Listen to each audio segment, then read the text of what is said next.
Pittsburgh Penguins will play hockey this week. They will play the Colorado Avalanche on Tuesday at PPG Paints Arena, and then they will go to the West Coast, take on the California teams, and then they'll play the Islanders. I have Andrew Destin here from the Pittsburgh Post-Gazette to preview that massive road trip in the game against Colorado and get his thoughts on Ron Hextall. That's all coming up right after this drop.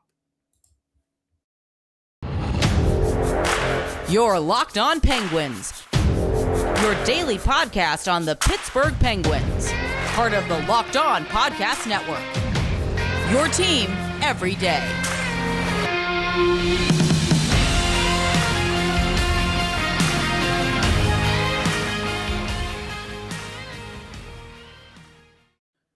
Hello and welcome back to another episode of the Locked On Penguins podcast. I am your host, Hunter Hodes. Remember to follow me on Twitter at Hunter Hodes. Follow this show's Twitter at North Penguins. And of course, thank you all so much for making this your first listen of the day. Today's episode is brought to you by FanDuel Sportsbook, the official sportsbook of Locked On. Make every moment more. You can visit fanduel.com/lockedon today to get started.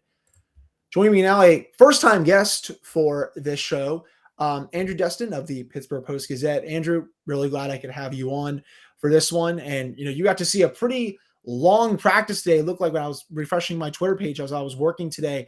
Don't really think I've seen them have over an hour-long practice. I think this just goes to show that they want these struggles really cleaned up coming out of the All-Star break. Yeah, I mean, I've been on this beat since the beginning of December, and this was by far the longest one I've been to. And it was everything you could think of from the hockey manual, right? I mean, they were working your 5-on-4 power plays, they were working breakouts, and, even a modified version of just a good old-fashioned scrimmage, which you never see in a normal practice setting. So you could see it. I mean, you go back to yesterday's practice on Sunday evening.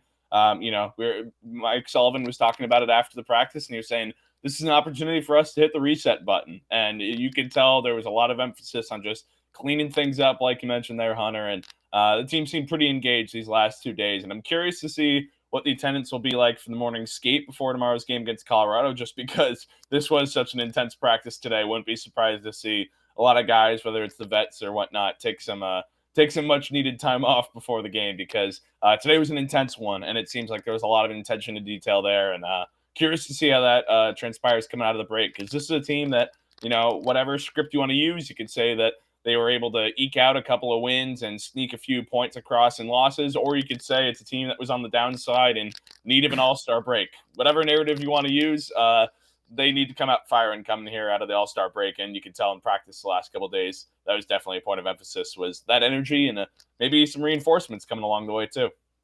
Yeah, for sure. I mean, it looks like Kasperi, Kapanen, and Josh Archibald will probably be coming back. We're going to get to that in just a second, which means there's only 2 injured players left, which is, honestly a miracle when it comes to this team with how bad their injury luck has been in brutal years. I know, Andrew, you're new to the beat here. It's just the Penguins injury curse knows no bounds. I'm sure you've seen it out on the West Coast and stuff.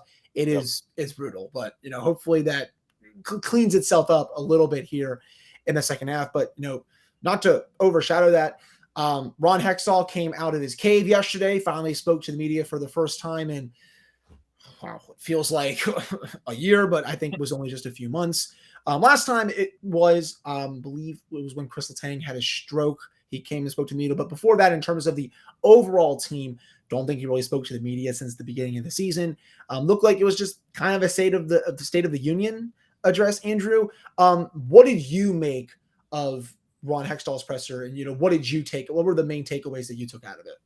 Yeah, probably the biggest one that, just to start with, is that this is a team that, this is something Penguins fans probably don't want to hear. They want to hear their general manager being bold and aggressive, those types of buzzwords that you hear thrown around in franchises, organizations. I think this is a team that, for the most part, barring any smaller kind of transactions, the mood from Ron Hextall was, I'm happy with my group. I like the team that I've got on paper, and I know that one's got you shaking your head, but given the cap situation with what this team has, given some of the contracts they've dealt out, some older guys, as well as some contracts that they've dealt out to the likes of a Kasperi, Kapanen, or what Brock McGinn's current contract is, there are some guys that, who maybe in a normal situation or on another team would be viewed as potential movable parts, movable pieces. It's going to be really hard and really difficult to do with this squad without, attaching something onto it that would be desirable for another team. But then Ron Hextall made the point of saying that I'm not going to attach a first-round draft pick on a trade and a salary dumping kind of move, which was another big takeaway for me, is that this is a team that's kind of out of flux. It doesn't really know what it wants to do in terms of win now above all else or plan ahead for 5 years down the line. I think it's kind of trying to toe that line, which, sounds great in theory. We've seen teams across all sports do that, that at least say that. But it's, easier said than done when you've got some legitimate franchise superstars to lean on, which this Penguins team does. But everybody needs help, especially for across your 4 forward lines, across your defensemen, and across an 82-game season. There's 33 of these to go, and the mood to me was, hey, I'm Ron Hextall. I like my team. We just got to get healthy. And once that squad, the one that I've put together, is healthy, then it can run. Then we can see what this team has.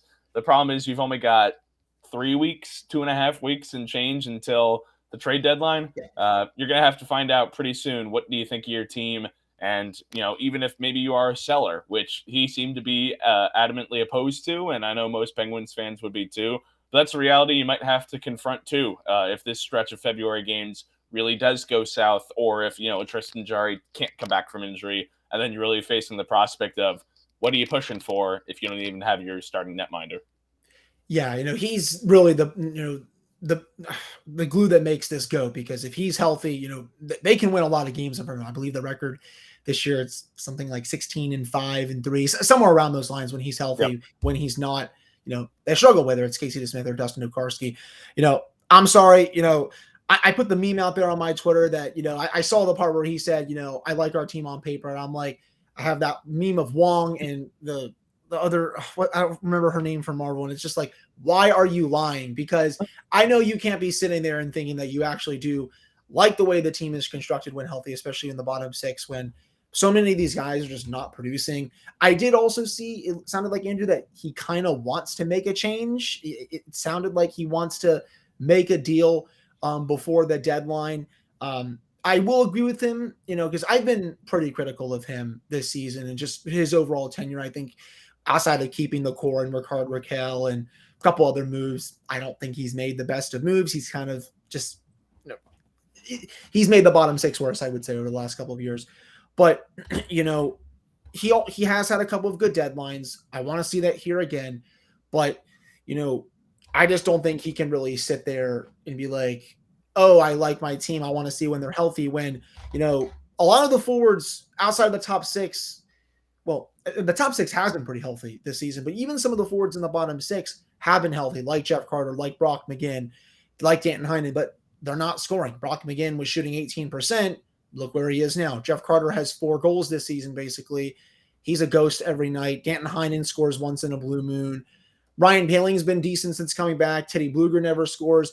I want to see how the fourth line is with Josh Archibald, because he really surprised me this season, but I still think they need a little more oomph down there. And, while I get that he doesn't want to trade the first to shed some salary, I do think that if you are all in, you should have that first out there if you think your team can win it. At least that's just how I see it. So I think he does need to be a little more aggressive than, he's used to, especially with the moves he made this offseason. I just can't sit there and think that, oh, he likes them as it is, just because, I think GMs, we all know they lie all the time. Yep. No, this is all a leverage move, and I think that's exactly right. The right way to look at it is he likes the team right now on paper, but it might come to the point at the end of February where he goes, all right, well, now it's time to make that type of move. And I'm curious to see what that exactly looks like, because, we mentioned it. The Kasperi Kapanen, he re-signed for 2 years in the offseason.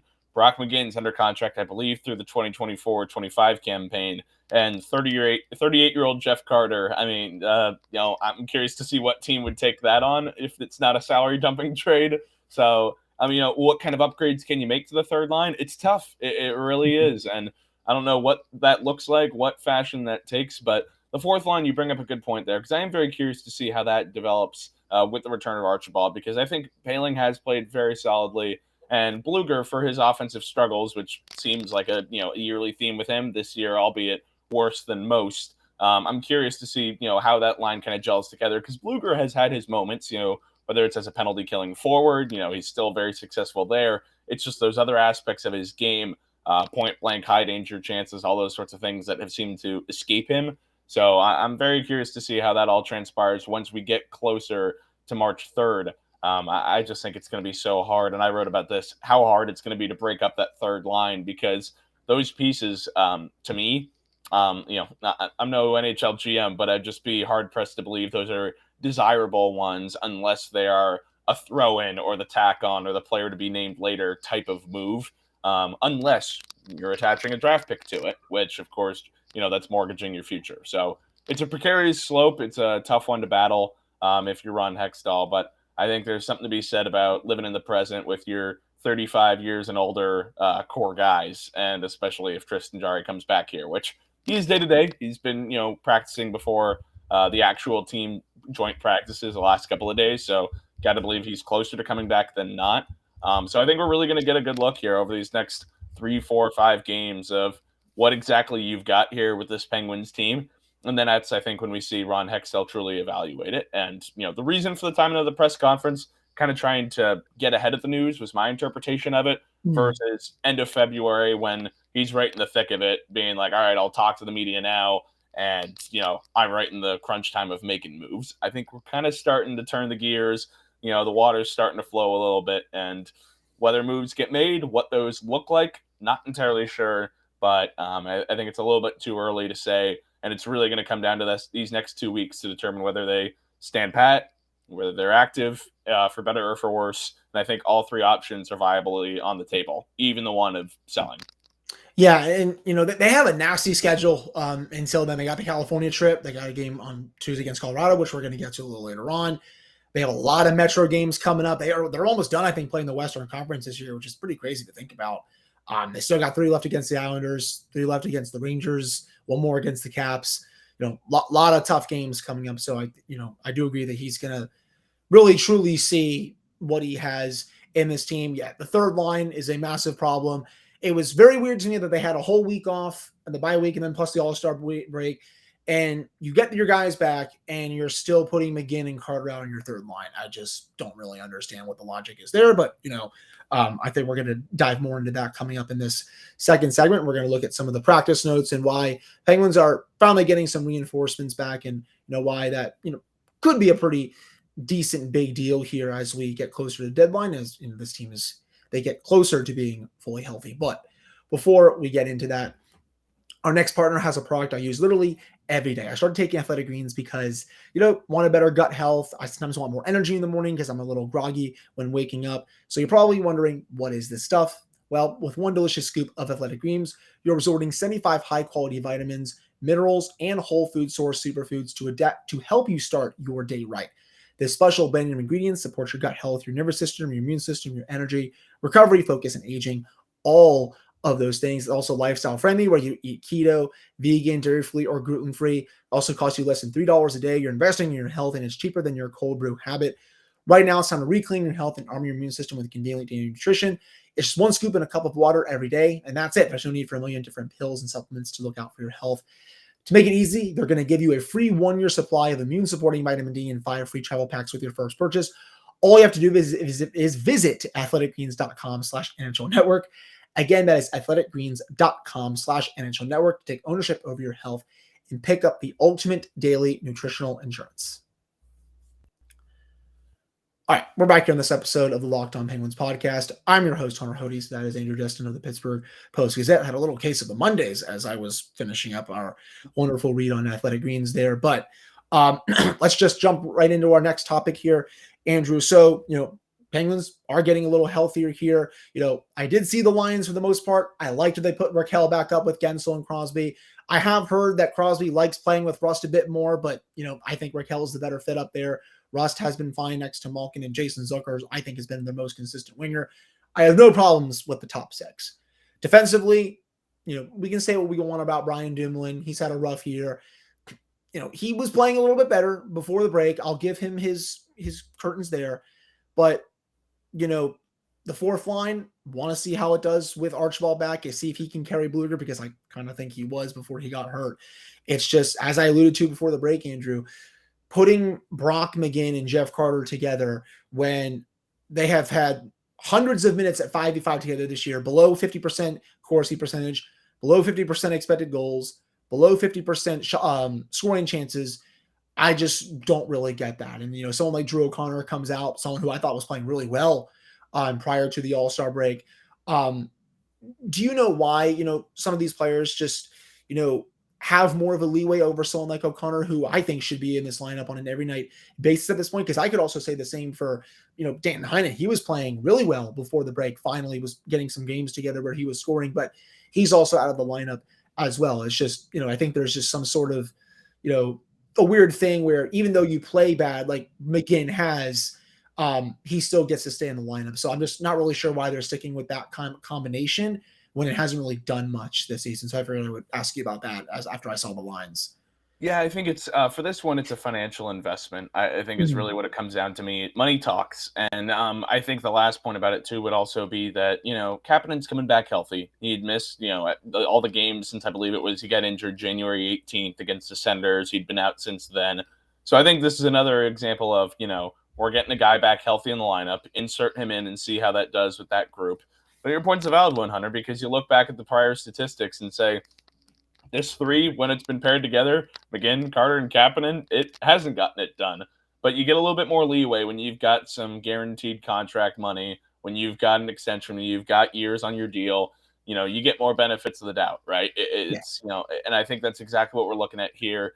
And I asked this to Mike Sullivan today too. I was curious, with moving Carter back from the wing to center, what was he hoping to see from him there? And his answer kind of spoke volumes. It's that offensively, we're not getting enough from the third line, but defensively, I really like what I'm seeing.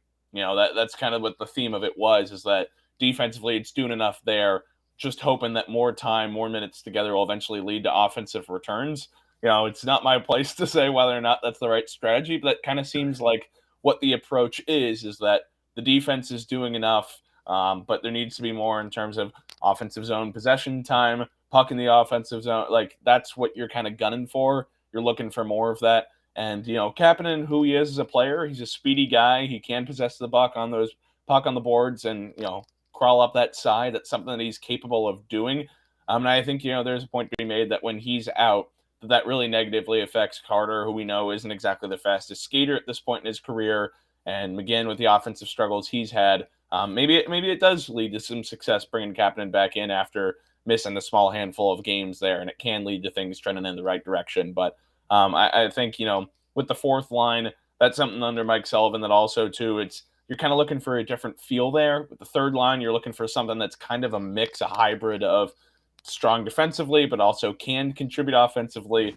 I've talked with the fourth liners about this a lot of, how does your mentality change? Teddy Bluger, for one, asked him about how does your mentality change when you're 4C versus 3C? Like how does that change for you? And it's a little bit more about, you're thinking about the offensive zone. You're thinking about possessing the puck there. That's more of an emphasis. But when you're on that fourth line, if you're not scoring, you better not be letting any up. So I think that's why we've seen that even if guys like an O'Connor or Paling, when they've chipped in a couple of goals like they did against the Florida Panthers, where they had some solid games there, and really found success there at the end, the fourth line was clicking.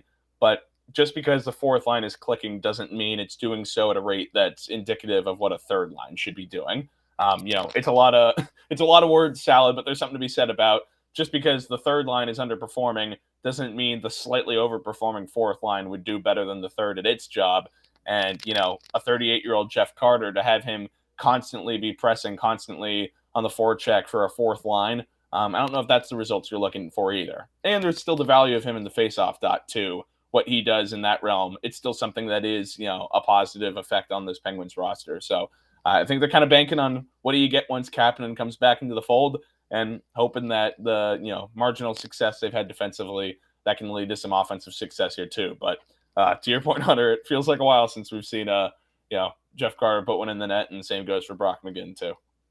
Yeah, I mean, I think he's probably better off suited at the wing now in his career anyway. I will say, you're right. He does well with faceoffs. I will give him that. I don't like the deployment that I think he has at times. I think Mike Sullivan, it's a little foolish of him to think he can do these 6-on-5 situations late in games and stuff. I just don't think he's that kind of player anymore to put in that kind of situation. But I mean, at playoff time, if they make it, even if they get someone at the deadline, he's probably going to be in the lineup just because that's how it's going to work. And, I liked what you said, just third line deployment versus the fourth line. It is funny that the fourth line lately has been outproducing the third line, just because when the Penguins have won their cups in 09 and 16, 17, they've had one of the best third lines in hockey. I don't have to remind anyone about, Matt Cook with Jordan Staal and Tyler Kennedy, and then the HBK line 2 years in a row. They got to get someone down there that can put the puck in the back of the net and also just drive play. The underlying numbers for that line are really poor.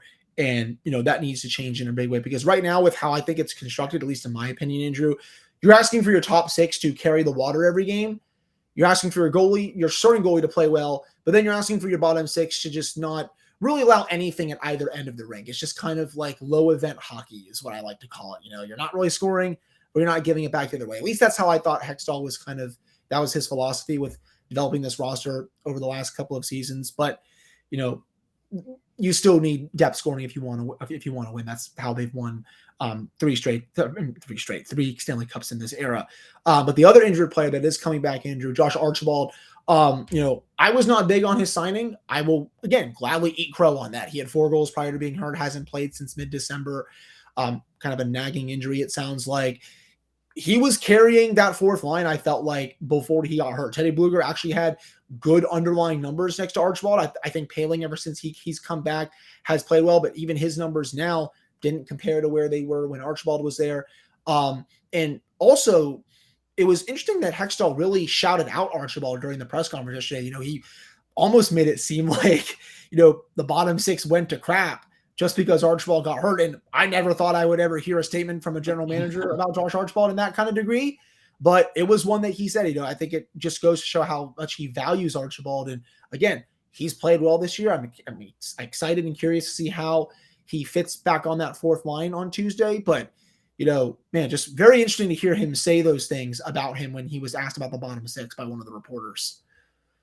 Yeah, it's and it's an interesting point too, because you mentioned there how much that fourth line benefited from having Archibald in the lineup, and it's not just the fourth line; it's the penalty kill too. I mean, this is a PK unit that's been great for the most part this season, but the stats once Archibald went down, you can look at them. I mean, it's that stretch from mid-December up until now. The PK's taken a step back. It's had better moments from when Poehling returned. That certainly boosted it, but when those two were out simultaneously, Poehling and Archibald, that's really when we saw that line take a dip. And, we talked about it earlier on here about how Teddy Bluger hasn't had quite the year up to his expectations. He said that verbally himself about how he has higher expectations than what he's shown this year, at least on the offensive end.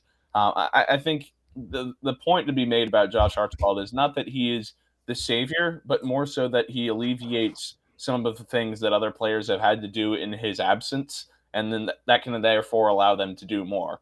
Brian Poehling is, by all stretches of imagination, not a 40-goal scorer, but he's a guy who can chip in 10 to 15 for you in a full season if he's playing 82 games and he's allowed to pursue that type of game. A very flexible, moldable guy, and you can say that about Archibald as well. You can say that about a couple of those guys in that fourth line. You mentioned Drew O'Connor. If you gave him a full season's worth of games, he's probably around a 10, 12, 15-goal scorer in a season too. The problem has been that with no Archibald in the lineup, it's forced other guys to take on roles that maybe aren't truly representative of their skills or don't bring out their absolute best qualities. It's forced them to be those kind of aggressive guys. And, Sidney Crosby talked about it today, is that, when he's in the lineup, he does a lot of things that are really big for the Penguins winning hockey games.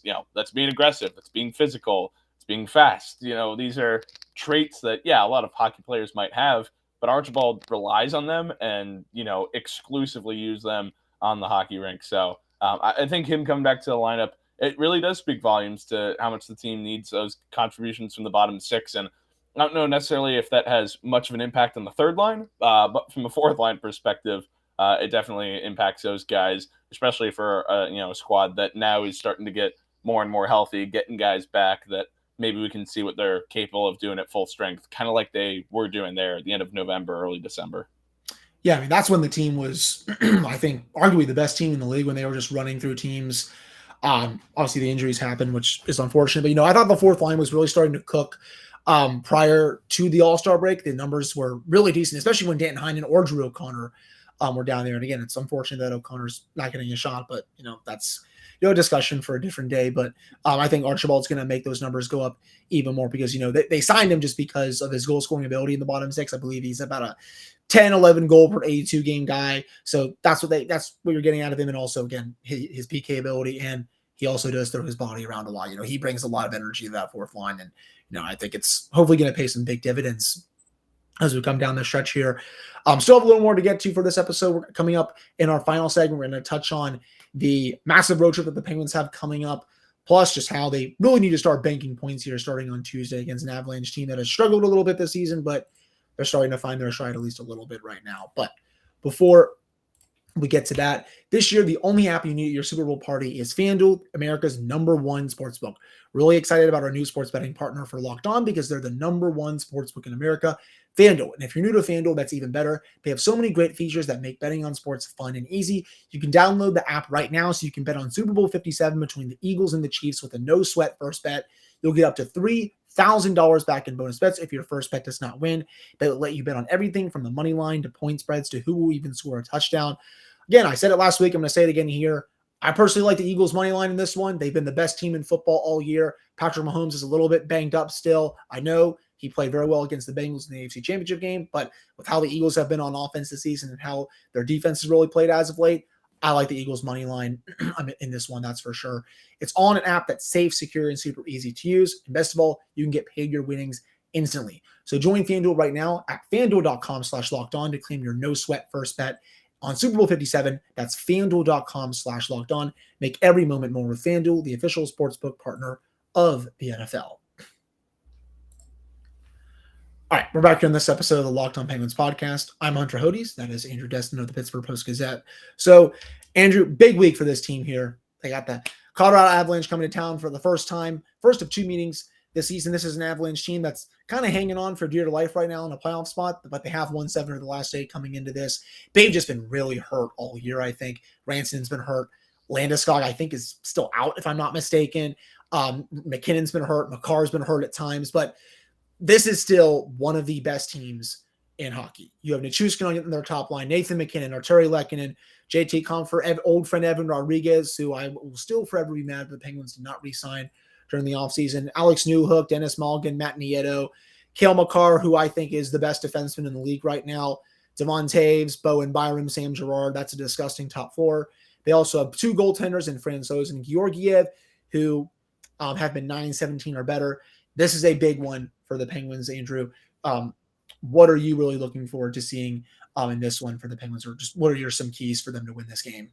Yeah, the first one is just going back to the names you rattled off there is, look at the firepower that this Avalanche squad has. And I'm most curious to see, whoever it ends up being that Mike Sullivan elects to put in net. I'd be hard-pressed to believe it'll be Tristan Jarry, considering he hasn't gotten any true team workouts in. But so if it's between Casey DeSmith and Dustin Tokarski, how do you outscore this Avalanche team? That's, to put it quite bluntly there, is just this is a squad that when healthy, when firing on all cylinders, and all those guys are able to go, they can score, they can outpace anybody in the league. So I'm really curious to see how the team approaches that. And I asked Casey DeSmith about this, about the term consistency, because it feels like it's been thrown around the team a lot lately about how they've had these high moments and these low ones, and they're kind of looking for a middle and ground. And Casey DeSmith is no stranger to the inconsistencies that have plagued the Penguins this year, and specifically in the month of January. And for him, he put it well. He was like, hey, if it's a 7-6 game or a 2-1 game, it's about me being a consistent presence in net. I'm curious how the Penguins can do to try and keep this one a tighter game, because if this one gets loose and they have to outpace the Avalanche, be pretty hard-pressed to believe they're going to outscore this squad. Do have the benefit of home ice, but I'm really looking to see whoever's in net, can they be a stone wall in front there? And then on the offensive side, can they control possession? Can that top 6 continue to carry this team? And I'm really curious to see, what do the third and fourth lines look like? I mean, by all indications, Kapanen and Archibald are trending toward being game-time decisions, which we know is more than likely means that they're going to play.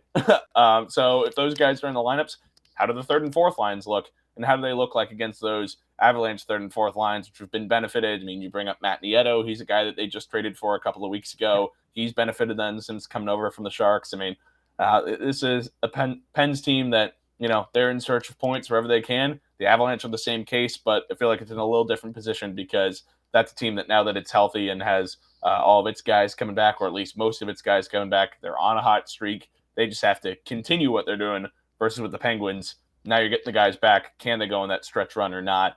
And to do so with your first game out of the break against, the reigning Stanley Cup champion, that's no easy task.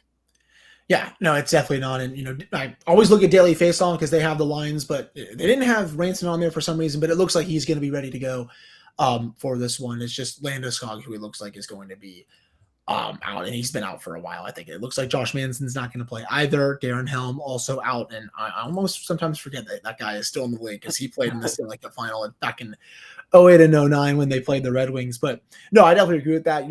I look back at these two meetings last year between the two teams, pretty decently close games. I thought the first game in Colorado, the Penguins, was probably one of the best games of the season that they just did not win. Thought they controlled the play against what was the top team in the league. They just didn't get the result. Second game, I thought they were the victim of some kind of goaltending, but they got the chances I felt like. But, for this one, you'd have to shut down their top stars. Cale Makar is going to get his. You just know it. I mean, I think of him as a modern-day Paul Coffey at this point with how great he is. And that pair with Devon Taves is probably the best top pair in the league. But, you got to slow them down. And, can you get to two goalies who the Penguins have had, okay success against?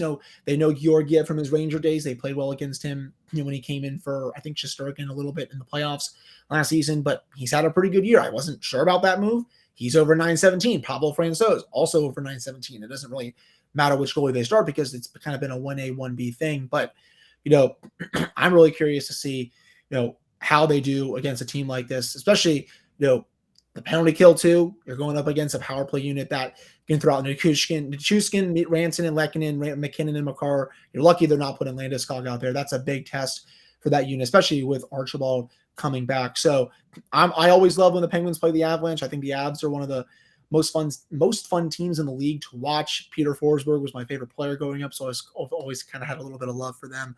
But after that, Andrew, big road trip. They have the California trip. They go back to your hometown to take on the Sharks and the Ducks and the Kings before they close that road trip against the New York Islanders next Friday, and then is another massive game because the teams are so close in the standings.